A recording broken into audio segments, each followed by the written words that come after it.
美国最近一改常态，决心要对自家新轻坦上心。M8AGS 暗暗一笑，看来是时候要和美国续上这段长达几十年的恩怨情仇。在这个反坦克导弹横行的年代，美国为什么重提新轻坦项目？难道是导弹悍马车队它不香了吗？今天火力军就带领大家看看美国与 M8 新轻坦的恩怨情仇。美国对于轻坦有着很深的情结，当年谢里登轻坦在美国军队中的地位独一无二。越南战争中，谢里登轻坦的强大攻势一度让越南人吃尽了苦头。不过到了海湾战争时，美国在保障制空权的基础上，完全限制住了伊拉克的钢铁洪流。谢里登轻坦虽然登上了海湾战争的舞台，但是却没能成为主要的锋线突击力量。此时的美国在海湾战争期间也突然意识到，坦克对战争局势的影响力很小，并且在上世纪80年代，美国已经研发出悍马等新型轻步兵载具，足以让美军在机动性上得到快速的提升。谢里登轻坦这款老掉牙的武器，只能沦落到陪练的尴尬境地，无奈退出了历史舞台。但是美国当时没想到的是，未来战争局势发展居然如此之快，逐渐变化成城市和反恐作战，这也就让导弹悍马车非常的尴尬。黑鹰坠落的电影中，我们可以看到导弹悍马车在城市战中能发挥的战斗力实在是非常有限，火力明显和轻坦无法相比，士兵躲在车里并不能给到绝对的保护。在伊拉克战争中，悍马车队缺乏保护的缺点彻底暴露，在炸弹面前显得不堪一击。根据美国国防部统计，美军每5个人中就有1名死在了悍马车内。此时的美国对此没有任何办法，悍马车队不顶事儿，谢里登轻坦又是老掉牙的装备了，为了保持火力压制，总不能拉着牵引式大炮去战场吧？这实在是太耽误事儿了。所以无奈的美国再次将新轻坦拉到了采购名单中。此时 M8AGS 新轻坦没想到幸福来得如此突然， M8AGS 新轻坦是否要和美国再续几十年前的恩怨情仇了呢？ M8AGS 新轻坦这款武器对于美国来说并不陌生了。早在1983年，美国就联合 FMC 公司发布了一款新轻坦装甲火炮系统，随即就开始了轻型近距离格斗车辆的研发。要说美国当时的科技能力绝对是杠杠的，有 M1、MBT1 等高机动性主战坦克的经验，根本没什么值得美国突破的科技障碍。仅仅用了2年就推出了 CCVL 的第1台试验车。美国此时对这款试验车的要求非常高，必须要能使用 C130 运输机进行运输，这也让 CCVL 试验车的重量必须要控制在18公吨以内。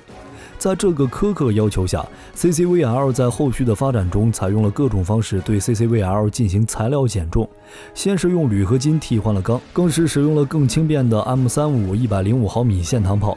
到了1992年， CCVL 终于中标美国陆军的 ASG 项目，这才将这辆坦克重新命名为 M8AGS。 此时的 M8AGS 新轻坦动力采用了底特律柴油 6V92TV 6缸微型柴油发动机的增转版本，2400转每分的最大转速下，最大提供552匹的马力，这也让 M8AGS 的裸车公重达到了惊人的 32.89 马力每吨。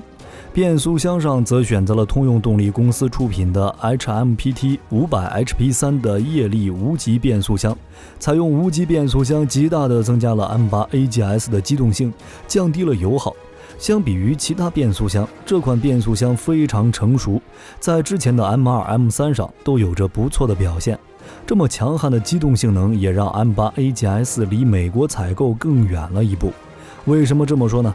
当年 M8AGS 在设计上确实非常合理，不过作为轻型坦克，最难处理的问题还是防护性，因此 M8AGS 在基础上做出了非常多的优化，增加了3个不同等级的防御套件，其中第1套作为 M8 的基础防御套件，使用螺栓在金属装甲固定了一层聚氨酯材料包裹的陶瓷砖，这种设计可以满足 M8AGS 免疫 14.5 毫米的机枪直射。不过这种程度的防御手段很明显不够用，第2套和第3套外挂装甲就有了用武之地。不过这也诞生了一个问题，当初立项 M8AGS 新轻坦项目时，要求就是能从 C130 运输机上空投。不过当挂在了第2套和第3套装甲后， M8AGS 的重量直接上升至 22.45 吨，这样让它直接失去了空降资格。但是从总体的设计和性能上看， M8AGS 绝对满足陆军需求。美国在此基础上只能退而求其次，以用来更换老掉牙的谢里登轻坦和部分导弹悍马车。不过仅只生产了6辆原型车后，1996年美国就单方面终止了 M8AGS 的采购合同。原因也很简单，没钱，陆军一点钱都没了。当时海湾战争后，美国非常清楚海空对未来战争的作用，于是大量压缩陆军军费。美国轻步兵面对这个结果，只能委屈在悍马车里。虽然许多人对此不满，但是最终也没能左右美国高层的决策。项目终止后，美国很快拉开了全球反恐浪潮。此时的美国需要一支新型的快速反应部队。M1128 装甲车成为了这支部队的标准火力支援车，这就彻底引发了空降兵的不满。你这玩意儿是给我造的吗？ M1128 装甲车比 M8AGS 高还重，根本没法空投呀。就算空投下去了， M1128 的性能也并不强，根本跟不上悍马车队的步伐。美国也没办法了，手心手背都是肉啊，总不能给陆军装备新东西了，空降兵是后娘养的吧。就这样， M8AGS 新轻坦再次被提到了采购需求上。不过这一次，美国连合同都没来得及签，就又因为经费问题而终止了。为了省钱，美国想过很多种办法，但无疑都是失败的。最终美国人暗下决心，是时候为自己量身打造一款轻型坦克了，以此来解决空降火力支援上的难题。毕竟悍马车队能给到的支援实在是少之又少。2016年 MPF 项目终于被美国拉上了舞台。这次 MPF 项目和 AGS 不同，美国人也想明白了，我不要空降了行不行？这次的要求也不高了，我就想让新轻坦控制在30吨以内的重量，能通过 C17 运输机一次运输2台就行。 M8AGS 新轻坦一看，这不就是量身为我定做的规则吗？当年我可是 22.45 吨重，立刻就把 M8AGS 这个传家宝搬到了展览会了。但是你要硬说2016款和1998款 M8 到底有什么区别，说实话，火力军除了只能看出来炮塔两侧的多用途榴弹发射器布局发生了改变，以及新款车灯和红外摄像机，其他啥都看不出来。这哪里是改装，这分明就是把20年前的作业拿出来再抄一遍。这种武器能入美国人法眼，才是出了邪门了。BAE 也知道自己这次玩的有点过了，于是在2019年对 M8 再度进行改装，加装了一套以色列的铁拳防御系统。相比于2019版的 M8， 通用公司的格里芬就显得有诚意得多。在设计上，格里芬采用的 XM360 火炮非常具有特点，120毫米口径足以威胁全世界主流的3代坦克。在重量上，这款火炮采用了复合材料制成，实验炮的安装重量比现役的 M256 滑膛炮降低了 952.5 千克。制推器和缓冲装置让 XM360 火炮足以装载在格里芬这种小型平台上。更重要的是， XM360 火炮可以兼容 M1A1 和 M1A2 的全部弹药，并且根本不用为此牺牲本来的性能，什么破甲弹、多用途破障榴弹都不是问题。这就等于说是美国把主战坦克的火力直接安装在了轻坦上。当然，美国在 XM360 的基础之上，依然可以研发适合 XM360 的弹药。这也就是说， XM360 在复杂多变的战场环境中，可以满足美军任何军事任务需求。这相比 M8 来说，具有非常大的优势。毕竟 M8 用的还是英国的 L7 线膛炮，虽然也兼容北约的105毫米炮弹，但是火力上就要比格里芬差上不少。毕竟也是20年前的产物了。更重要的是 XM360 在未来有着非常大的潜力存在。德国莱茵金属的 RH120 火炮系统，美军当年就对其进行过改良测试，3种测试的结果让美军非常尴尬。由于莱茵金属 RH120 火炮过重，美国 M1A2 坦克根本稳定不住，这就导致了火炮发射之后 M1A2 坦克压根儿就打不住人，精度实在是稳不了。最终美国都没办法了，要是用了莱茵金属的改进型，那么连带着火炮稳定系统一起都得换了，这个造价实在是太高，美国最终放弃了这个设计。不过针对 XM360 来说，它未来的改进一定要比 RH120 更加简单，而且兼容性也更强，毕竟这个东西它更轻便。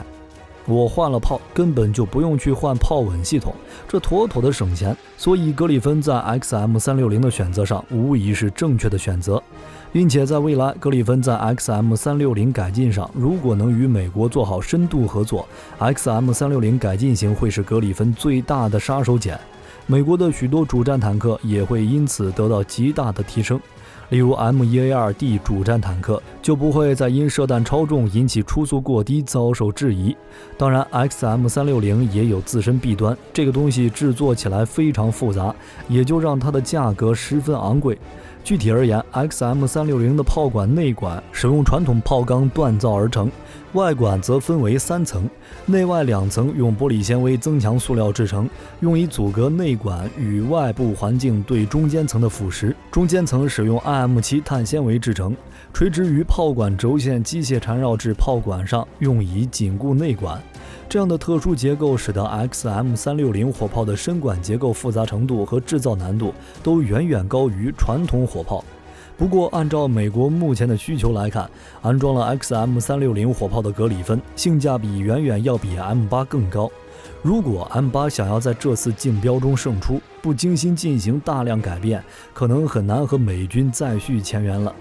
不过对于 M8 来说，可以暂时不着急进行改良，因为未来的机会还会非常多。之前美军会不断的终止新轻坦项目的合同，不就是因为没钱吗？美国也认识到了一个非常严重的问题，一味的缩减陆军军费是一件很不好的事，美国也在努力改善这一行为。现如今美国对轻坦需求非常高， MPF 项目美国也放出话，他们需要500多台新轻坦，就看谁能中标了。这表明了自己不会差钱，一定要为美军陆战队拿下轻坦。毕竟在城市和反恐作战中，轻坦带来的火力支援是美国目前非常需要的。美国目前的陆军部队一共9个步兵旅战斗队，如果算上州地方武装国民警卫队，一共是28支步兵旅战斗队，这是一支庞大的陆军力量。需求的轻坦也会非常多，美国在新轻坦方面一定会非常的重视。MPF 就像是一场实验，美国也要看看新轻坦在未来反恐和城市作战中能为陆军带来多少性价比。所以 M8 暂时不用担心会在 MPF 项目中失利后就拿不到单子了，因为未来的机会会非常多。毕竟按照目前 M8 的状况，单纯的把几十年前的武器推出来就想与美国再续前缘，还是往后靠一靠吧。你凭什么和安装了 XM360 火炮的格里芬相提并论？毫无诚意的改良，想必美国不会为其买账。毕竟美国不会允许刚刚买来的陆军的制式武器会出现极大的毛病和弊端，所以美国选择格里芬的概率更大。而 M8 在这段时间里好好改一改自己的态度，将 M8 改进款更符合美军需求。只有这样，火力军相信美国和 M8 还能再续前缘，了结这场长达几十年的恩怨情仇。那么各位小伙伴们，你们认为 M8 和格里芬到底谁能胜出呢？新轻坦的出现会改善美国的火力不足恐惧症吗？欢迎评论区讨论一下。我是火力军，咱们下期再见。